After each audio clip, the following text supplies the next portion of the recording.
have Baqar Raza also with us now live. He's returned from Iran to Delhi. He and his wife had gone to Iran for a pilgrimage but had to cut their tour short due to the Israel-Iran war. They will be traveling to Oman today. Baqar, thank you for being with us. Can you tell us about the ordeal that you faced once the airspace closed and you were in the country?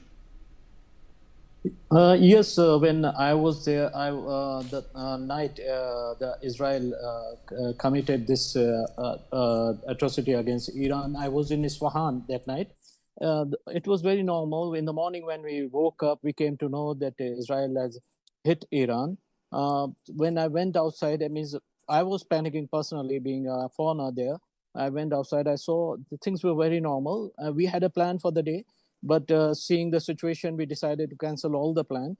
I had driven myself from Qom to Isfahan, and I started driving back to Qom again because I thought reaching Qom will be safer because Isfahan being again a nuclear site. And it was almost 300-kilometer distance, and I was driving across through the villages, through the cities, and things were very normal. We stayed many places. We had our lunch. And things were running very normal. We reached Qom. There was nothing, no panic, nothing, everything. Schools were open, the markets were open, and everything was as normal as any country. So I did not feel anything for there, but actually I was following the news, and being a foreigner, I never wanted to be trapped over there in the situation. So we started trying to contact Indian embassy from there on. Okay, Baqar, you're a national of which country? I'm Indian national. Okay, you're an Indian national who was, of course, stuck in Iran. You had gone for a pilgrimage with your wife? Yeah, it was kind of a tourism visit because I visited Iran many times earlier also. Okay. So we decided to, Isfahan is basically a tourism destination. Yes. It's a beautiful country. So we thought during Eid holiday to pay a short visit in Iran. We were there on holidays here. Were you in touch with the Indian embassy from the start? Yeah. Yes. Once the situation I felt that airspace was already closed and my flight was cancelled. I got in touch with the Indian embassy there. And the day we contacted, the same day they called us and they told us that tomorrow there will be bus in the morning. They gave us location and they said you can ride this bus to Mashhad, which was around 20 hours journey. Yes. And we went there to Mashhad. The embassy people were very, very cooperative. They were responding to we had some internet issues over there, but yes, still they were helping us. We reached Mashhad, and there the people, embassy people were already there. Even in the hotel, they told us you're gonna stay away for 2 nights or 3 nights, and then we will try to evacuate. And we were not expecting they will evacuate us from Iran itself. We were thinking they will take us again by road to some neighboring country and from there. So we were ready mentally for facing more situation. But when we got the news they will take us out from here only, from Mashhad only, we were happy about it. And we stayed 3 nights. We traveled last evening. The previous night in the middle, the embassy officials, they came to a hotel and they told that tomorrow is your flight, be ready by afternoon. And they came again in the afternoon and picked us up from the hotel. So, yes. But in between, yes, we faced the situation in Mashhad also because of attacks by Israel. Yes. What does it really say about our diplomacy as well, which obviously has negotiated with Iran to ensure that their airspace opens for these flights, especially one of which you were on, to come back to India?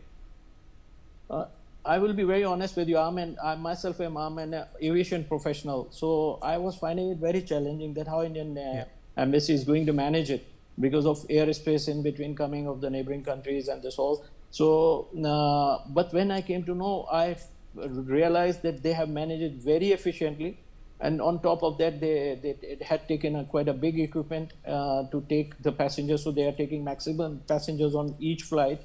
And it is surprising the way they are managing on the ground. It's 24/7. The officials are working. I don't know how they are coping up with the life and how they are doing. But I could see people, they were working. They were just in sleepers and they were just in t-shirts and sometimes lowers, and they were just working on the ground. they're doing tremendous job. Means they are so dedicated. It's Yes. really amazing. When to did see you that. when did you land back in India? I landed last night in India. You just came last night, and now you're planning to go to Muscat reportedly. Yes, because I'm working in Oman, so I'm going back to Oman now.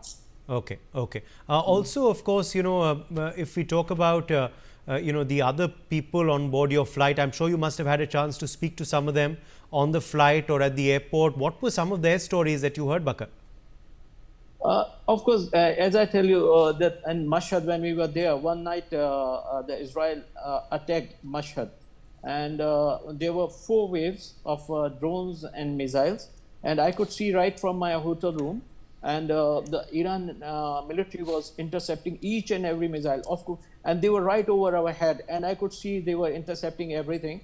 I was on the 9th floor, so I decided to go on the ground floor to be on safer side. When I reached there was already a police officer present, and he told me, this is a highly fortified area. You don't need to panic. You go back to your room, sleep. We will take care of you. So it was amazing, and really they did. I mean, in 4 waves, in each wave there were multiple drones and missiles.